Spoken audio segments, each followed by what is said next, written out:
Okay, friends, so I thought that I would share my nighttime skincare routine. Excuse the mess in the background. I'm sorry, I don't know where I'm supposed to be looking, but I wanted to show my makeup before I take it off. This is after wearing it for about, we're going on about 8 hours, and it held up pretty nice. The only time I have issues is it rubbing off is here. Now, I didn't wear any primers today, but this is what my skin is looking like. I do have a lot of texture. This is what I'm working on with the new skincare, and you can see in here, I guess you lose elasticity as you get older, and that's what kind of creates pores as well. And I'm sure not properly washing my face all the time as a younger woman, even though I'm not an older woman, but in my younger years. So I am going to completely take off this makeup, jump in the shower. I wash 3 times with Dial antibacterial soap. I used to only use unscented Dove soap. That was my tried and true. I never wore anything else, and I just got hooked on Dial antibacterial soap. I do one for my face and one I save for under armpits, my behind, places that could potentially have odor from sweating, bacteria, whatever. So this is not necessarily a night routine. It's more of a informal, like how I'm using my skincare. Oh, I just dropped my earring. But I may do like an updated and complete skincare hygiene routine if anyone is interested. But I wanted to show them what my face looks before I take off my makeup at the end of the evening. And then we will come back to do my skincare. I will not put filters on. The only thing I'll have is my light, which isn't even like a heavy duty filtered light. It's just a beauty light. That way you can see what my skin actually looks like. So I will be back in no time for you guys. Okay, you guys, so I am freshly washed. I do have a little bit of, just a little bit of mascara, not mascara, but like liner that's just waterproof and it's a nightmare to get off. But here is what my skin looks like. As you can see, I wish it would focus a little better. I have damage and I have hyperpigmentation here on my left. Hold on, let me see how I can do. So you can really see. Let me see if I can brighten this up. Okay, so as you can see here, I definitely have hyperpigmentation. I have so many freckles, but this is genetic. This freckle is from my mother. My mother was just a big freckle her whole life. I have a little bit of scarring, not bad, and I don't have too bad of a wrinkles or like fine lines. I don't really have wrinkles yet. What was I gonna say? I don't really have too much around here as far as like crow's feet yet. What was I gonna, is that it? I'm starting to get fine lines under my eyes. So that's why I mentioned in my haul for this stuff, is it gimmicky? So I'm going to go in as I'm talking with the lactic acid. This would be your exfoliant. Look, I mean a little bit, 1, 2, 3, 4, 5 little drops. A dime size amount. Whoops, almost lost all of it. And then I press. Is under eye cream a gimmick? Is it just a little pot size of, oh, and always down my neck and back of hands? Is it just like a miniature, why can't I say anything tonight? I can't figure out what I want to say about my skin. So I feel like my skin doesn't look bad for 35 at all. But I never tanned in a tanning bed.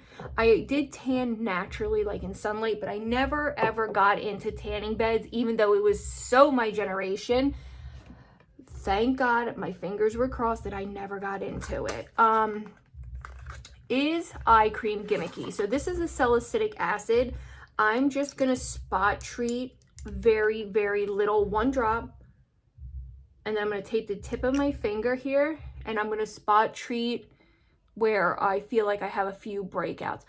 Is eye cream gimmicky? Is it just a small version of a moisturizer, or is it worth it? Should I just bring my moisturizer up like I've been doing? Definitely let me know your opinion on that.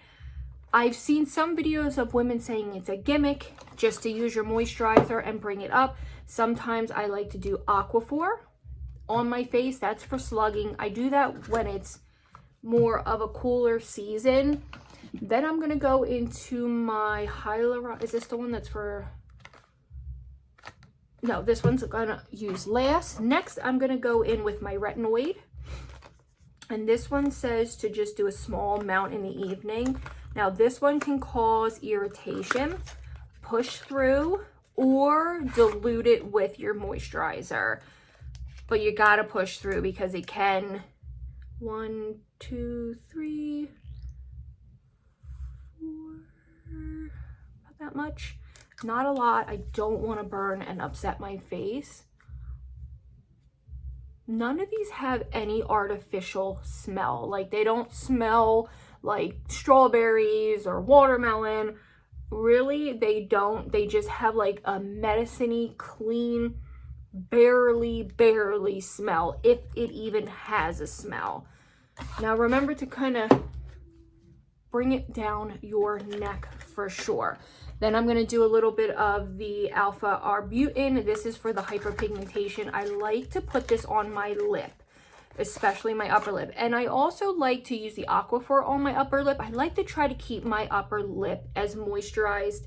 1, 2, 3.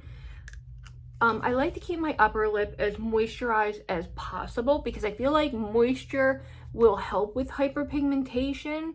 I might be crazy, but I feel like I try to keep my skin moisturized where I see noticeable spotting. I think that's hyperpigmentation, or is it just dark from my lip? So when I go in the sun, my upper lip gets dark. My freckles get dark. My upper lip gets dark. Even if I use a ton of sunscreen, it will get dark. Nothing I can do. I don't care that much, except to protect myself. If anyone can tell me what the direct acid, salicylic acid, is actually for, I can't figure out why I would have ever bought it. It just is like kind of slipping my mind why I bought it. Now I'm going to go into the one that is strictly for hydration. I just can't remember why I would have bought that one. It must have been something intriguing on the website for me to have bought it, because I never would have bought an acne-esque medicine. Now see, you can see this one is super thick and hydrating, so I'm just going to do more than I should have. I wouldn't have taken that much typically. And this one I kind of just drag up. You guys, I wanted to try that snail mucin or whatever it is, but I saw so many people say that it broke them out. I do sometimes roll my face as well, as if I have time. I'll roll it for like 15 minutes with a cold roller. I want to get a jade roller too.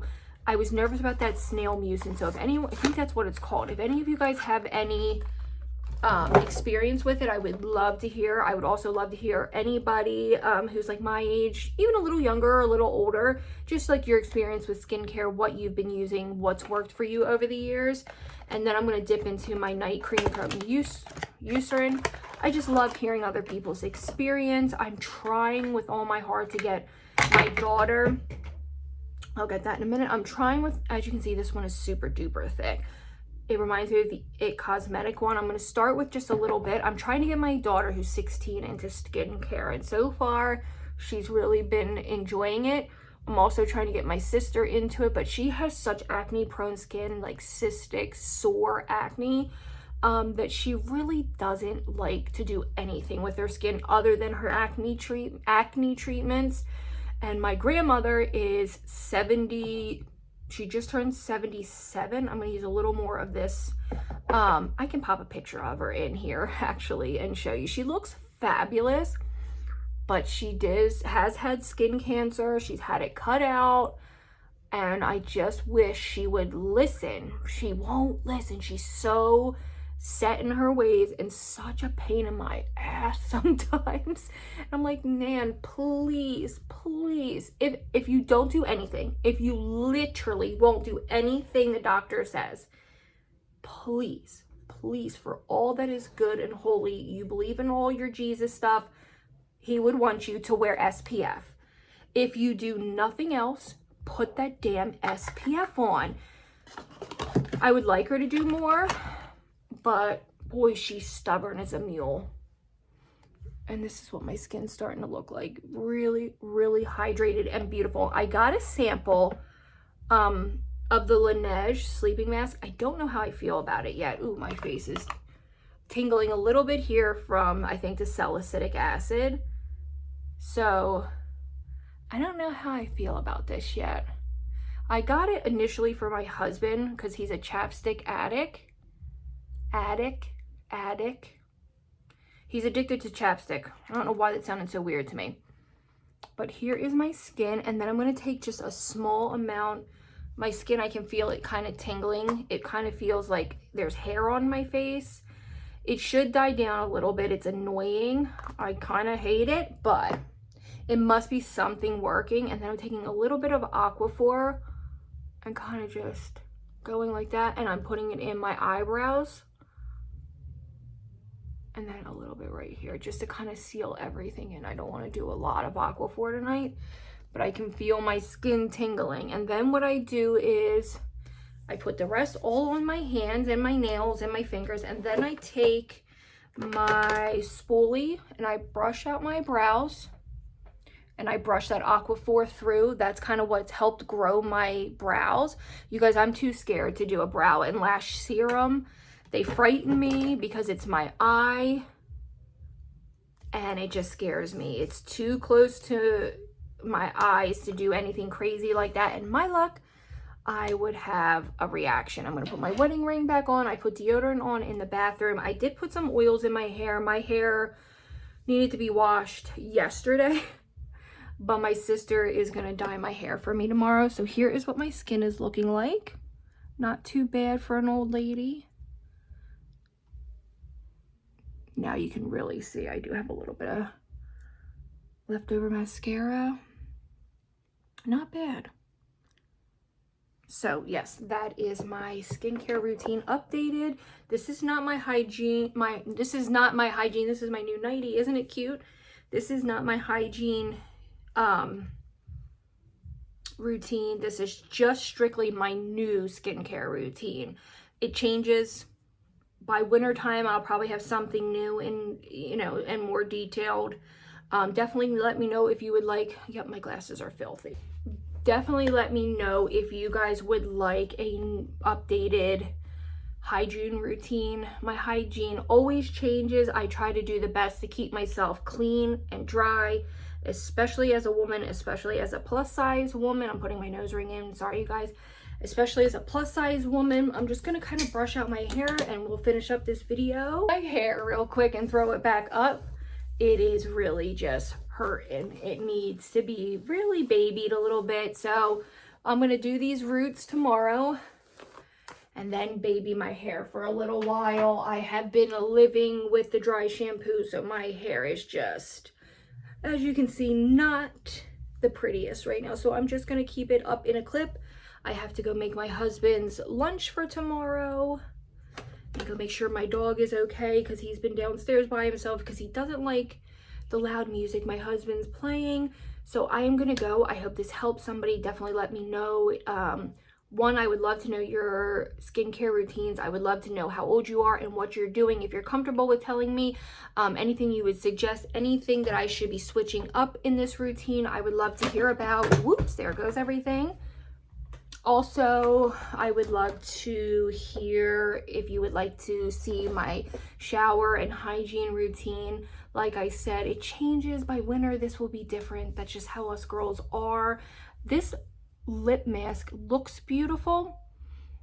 Just something about it, I don't know what I'm like not loving, because I love Aquaphor. I just don't know what I'm loving. Also, remember to moisturize your earlobes. I know that's like a weird thing, but every once in a while I'll remember to, and I try to moisturize my ears. I do really like my ears. They're kind of just small and dainty, so well, at least I think they are. I like my ears. I also have always liked my nose. When I got pregnant, I got pregnancy nose, you guys. I know some people might not know what that is. My nose got so wide and so big, and I had almost like a crazy identity crisis. I didn't recognize myself because my nose was so different. Luckily, it went back to normal. I've always had, I have like probably a deviated septum, to be honest with you, but I have always liked my nose. So we are Hungarian, my family, and we call it like the ball chin or the ball nose. It's a very like Hungarian thing, where your nose kind of like touches your chin. I don't know how to explain it unless I showed my grandfather or my aunts and uncles. It's like their nose touches their chin. I don't know how to explain it. Luckily, I didn't get it. My sister did, my cousin did, my aunt did. It's a very beautiful feature that my Hungarian family has, but it's definitely skipped me. I obviously have I have a double chin, but it's like a little ball chin. I don't know how to explain it. It's a beautiful feature my family has, but I really hope you enjoyed this. I know it's not professional with lights and all this, but I really hope you enjoyed this. I would love you to join our family here and stick around. I don't take things very serious. I try to empower you. I try to make you feel good about yourself, about aging, about gaining or losing weight, about changing things in your life. I just want people to find some peace here. So I hope you stick around and subscribe, and I'll see you in my next video. Bye, guys.